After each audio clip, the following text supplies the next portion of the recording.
In Retro Game of the Week, we dive into our game library and pick out a classic to see if it still holds up today. Let's grab a controller and play some retro games.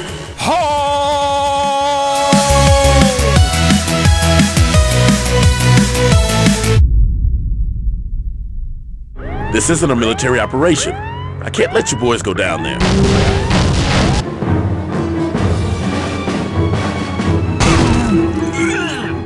This week we're playing Soldier of Fortune on the PC. This game from 2000 will always be remembered for its extreme gore, allowing you to kill enemies in a way that hadn't been seen up until then.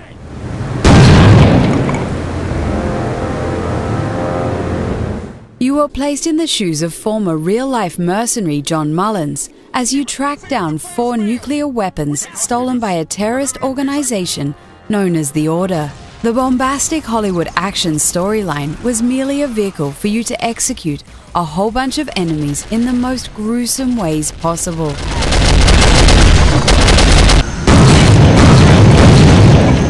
The GHOUL system in Soldier of Fortune made it possible for you to shoot people in 20-something dismemberment zones. This meant that you could watch their pain-racked bodies bleed out in a unique way for each spot.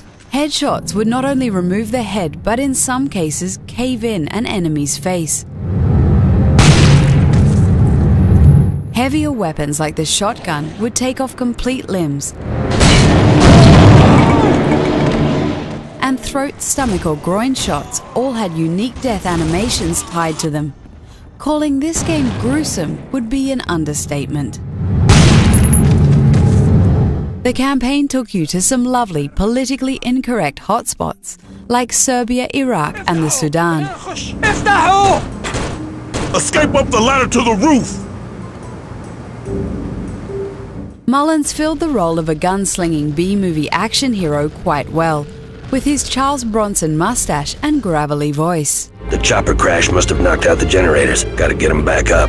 The 27 missions weren't that memorable, but they offered enough variety to get the job done.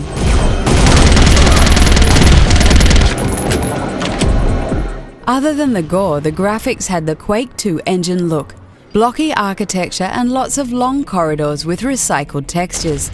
Although the game did have a couple of sections that were a little more creative, with a fair amount of scripted events.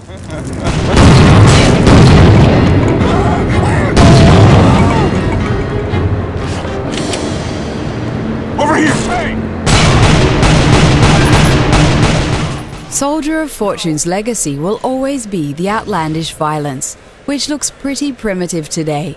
The plot is too dumb to enjoy, even ironically, but blowing apart bad guys still is a lot of fun. Give this one a shot if you're in the mood for an interactive Expendables movie with lots and lots of gore.